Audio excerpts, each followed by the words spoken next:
Congressman Danny Davis. It is 6:30 p.m. on a Friday. And I guess the only thing I can say about Friday is that it's a good day. It's a good day for moving along. It's a good day for singing a song. It's a good day. Everything is right and nothing can go wrong. It's a good day for shining your shoes, and it's a good day for losing your blues. I said to the morning sun, good morning, son. You gotta get her going. If you want to make a showing, you got to right away. So it's a good day. My good friend Dr. Laverta Hurt would say, this is the day that the Lord has made. Let us rejoice and be glad in it. And I say, oh, happy day. Oh, happy day. Since Jesus rose all my sins away. Well, it's a good day. How y'all doing? I trust that you're doing fine, but I am here with my good friend, the Reverend Dr. Paul Jakes, and we are given a report from Washington in the District of Columbia. Of course, everybody knows how exciting it is that our country is engaged in the exercise of democracy. And that means a country where you elect your leaders and you elect those individuals who are going to chart the direction of the country.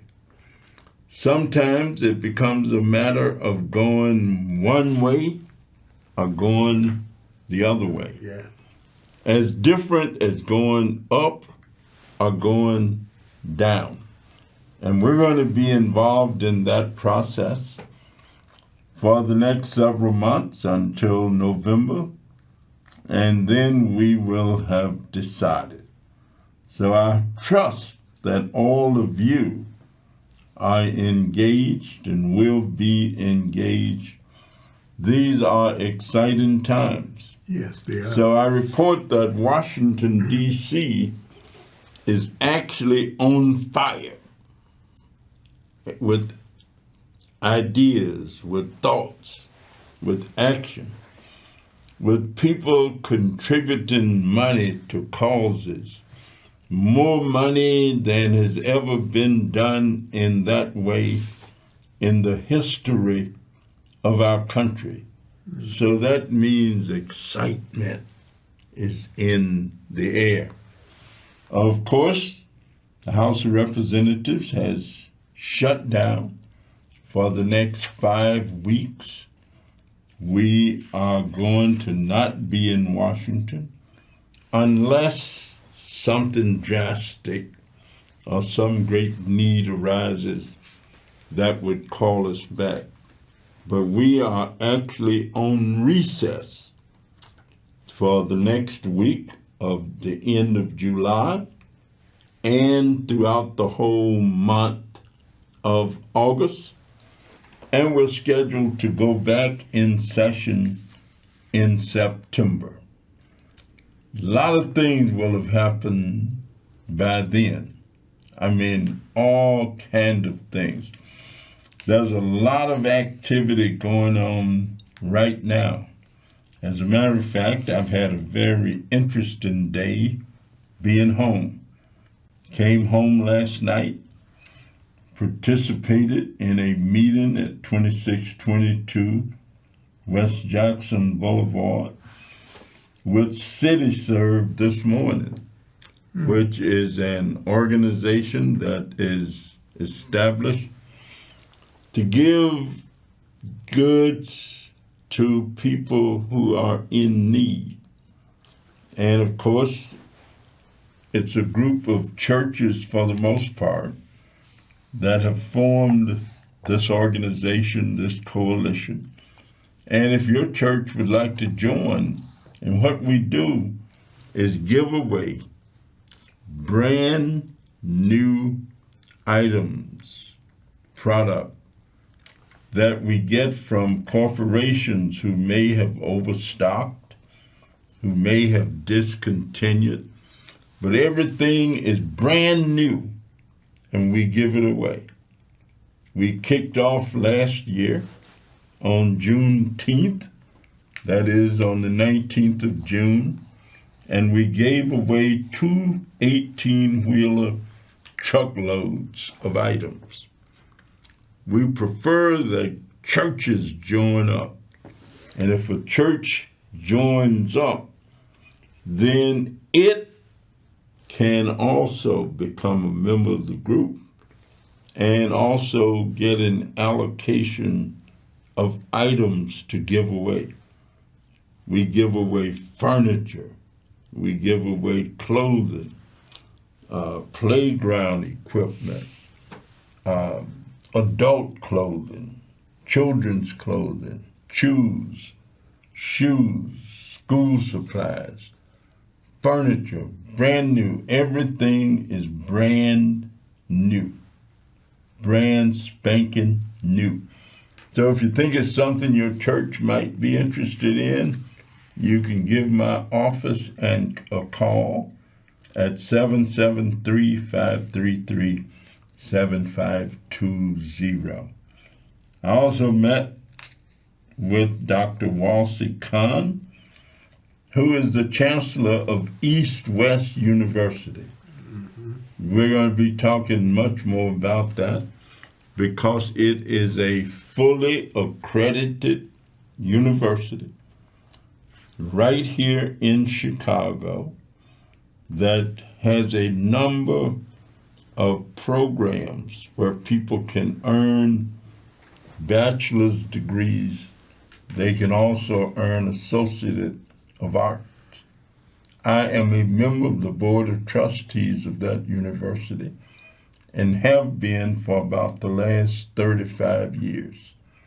It's the newest building that has been built in the Loop area, South Loop area of Chicago. And I think the address is about 830 or so.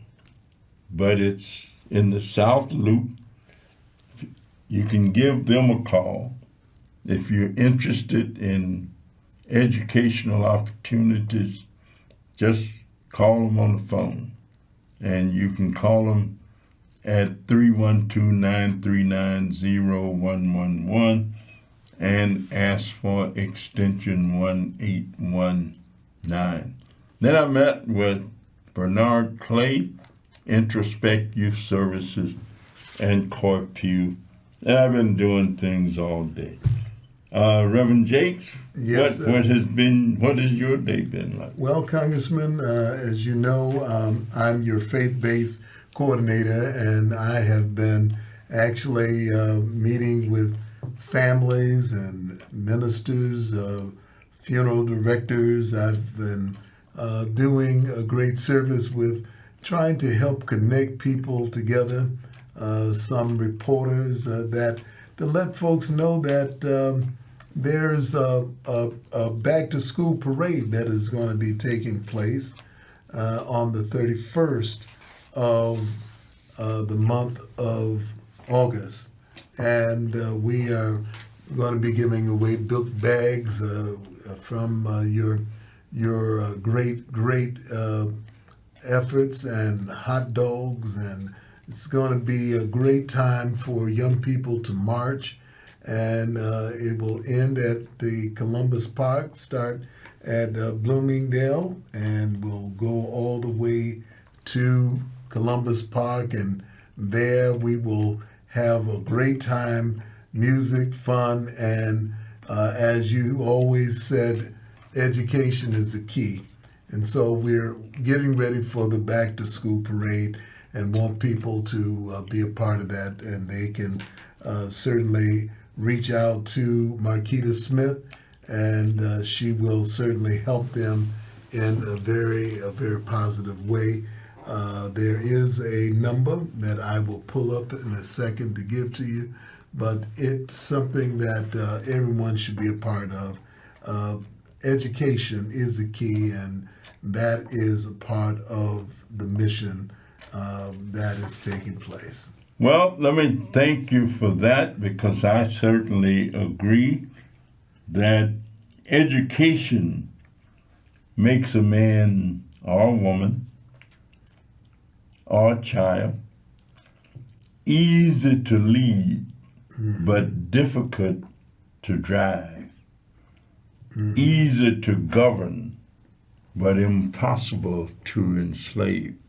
Abraham Lincoln used to say that a lot about education. He didn't originate it, but he said it.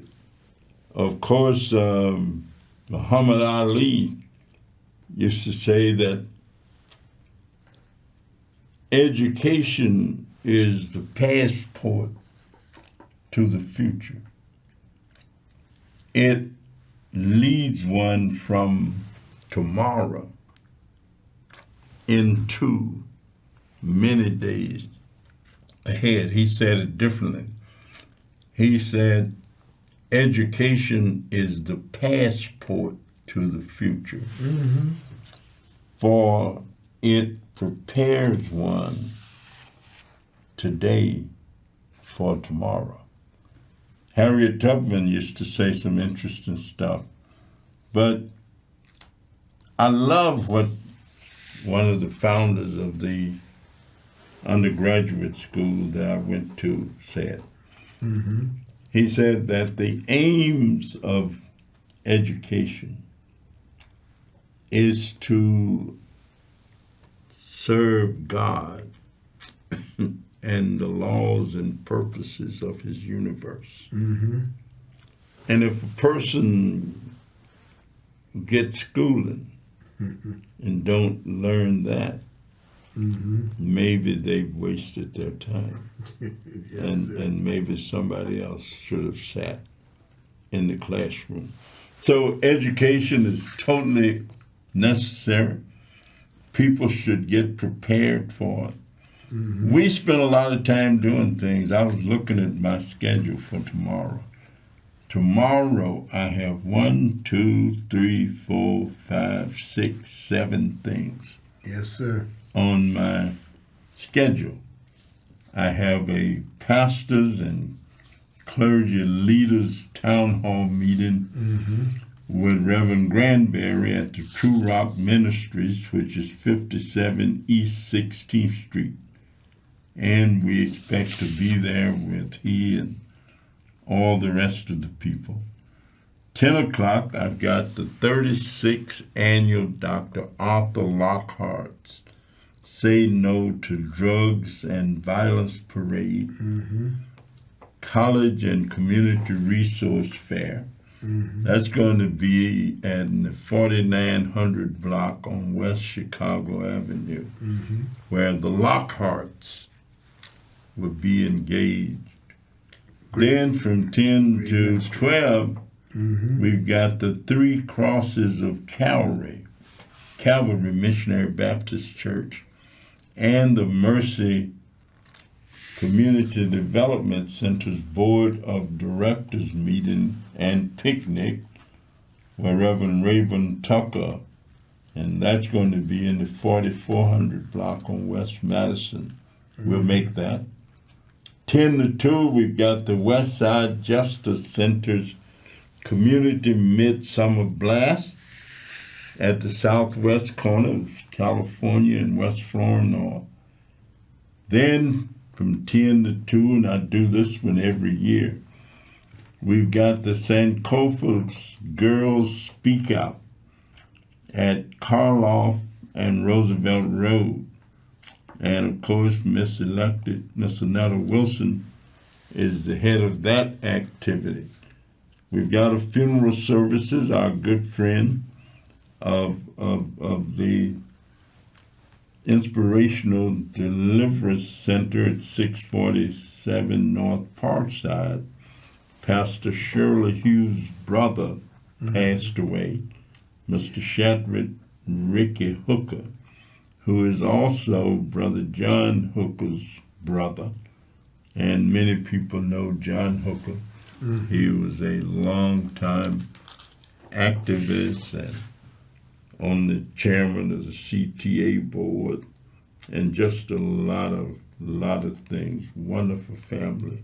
And then we've got in Chinatown, the Chinatown's McDonald's Chinatown Summer Fair.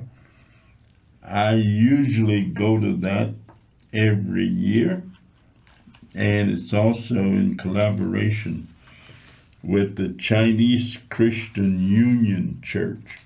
So we got a lot of things to do tomorrow, and a lot of things to do on Sunday, and then it's just a lot of things going on. Oh, absolutely. Yes. We love it all. Yeah, people are really excited, Congressman. I was at the funeral service, and I just so happened to mention something about Vice President Kamala Harris, and I got more shouts out of talking about her today than than I did with my whole message.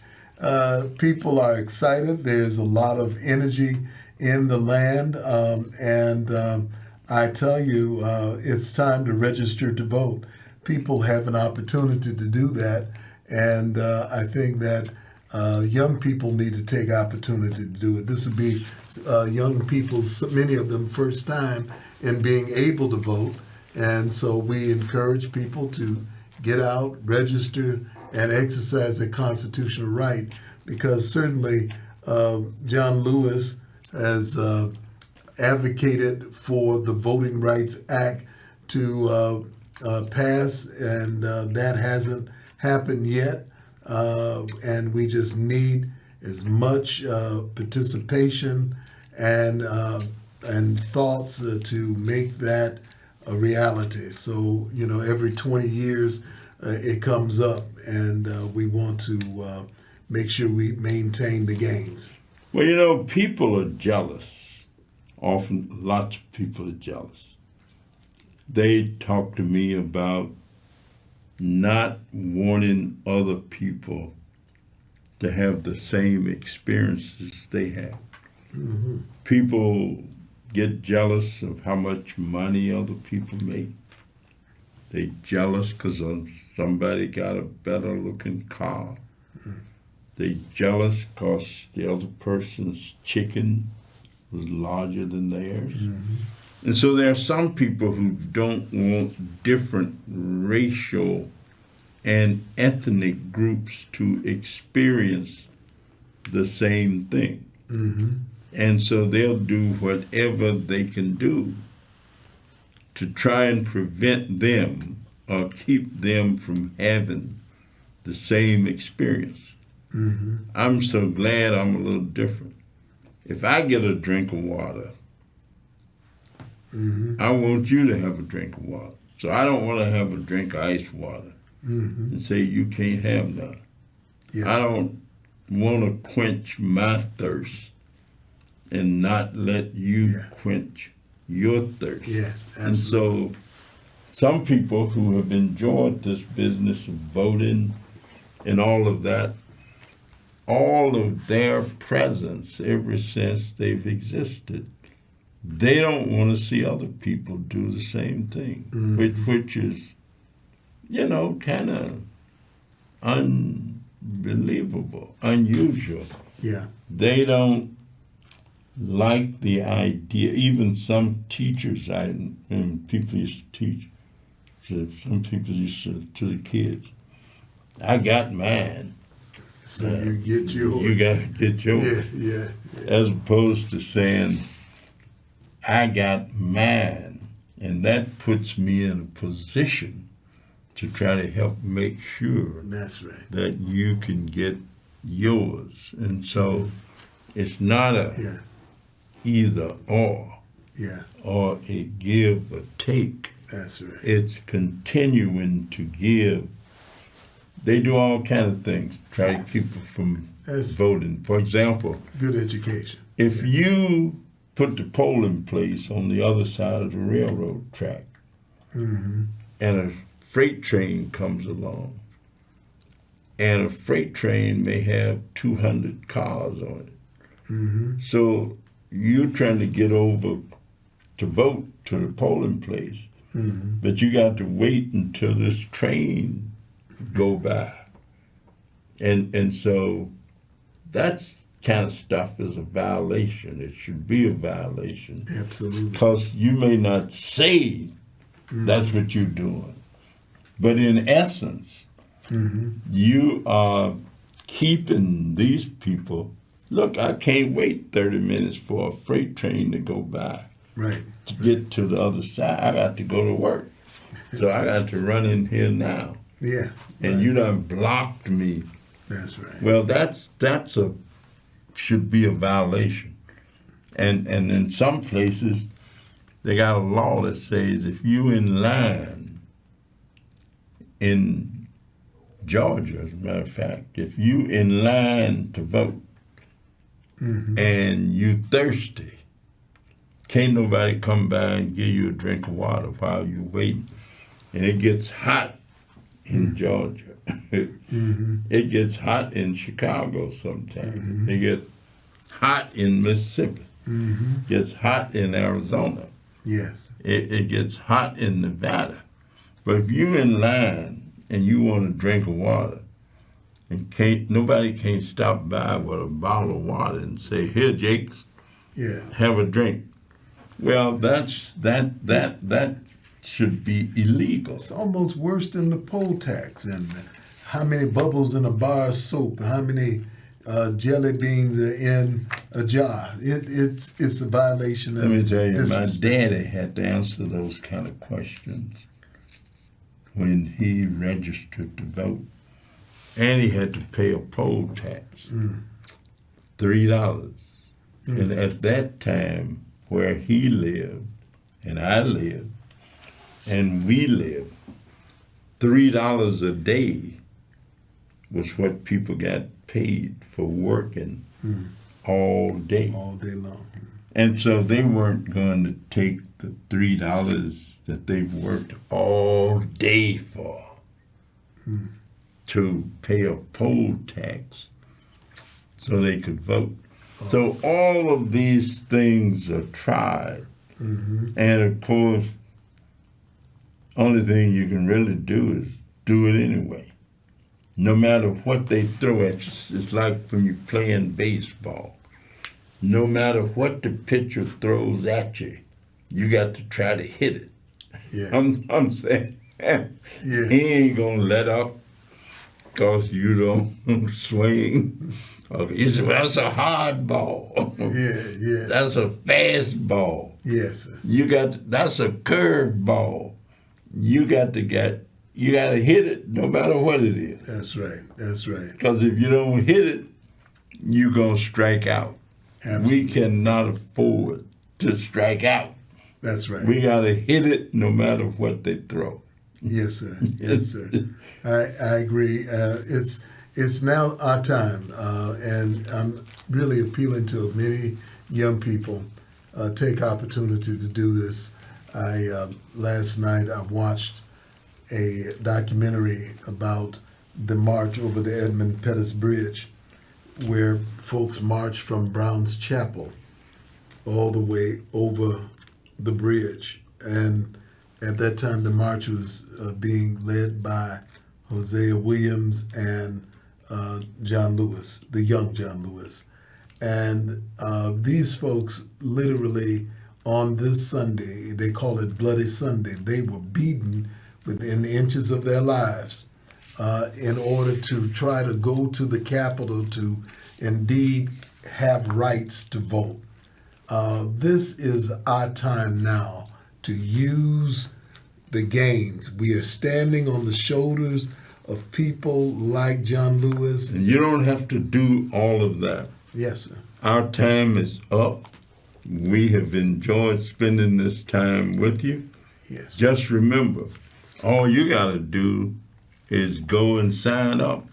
Ain't nobody going to try to stop you. As a matter of fact, they're going to try to help you. So just do it. It's been a pleasure. My Our pleasure. time is up. Thank you so much. Thank you. And we want to thank Hotline 21 for giving us an opportunity to be with you. Have a good week. We'll see you next Friday. Take care.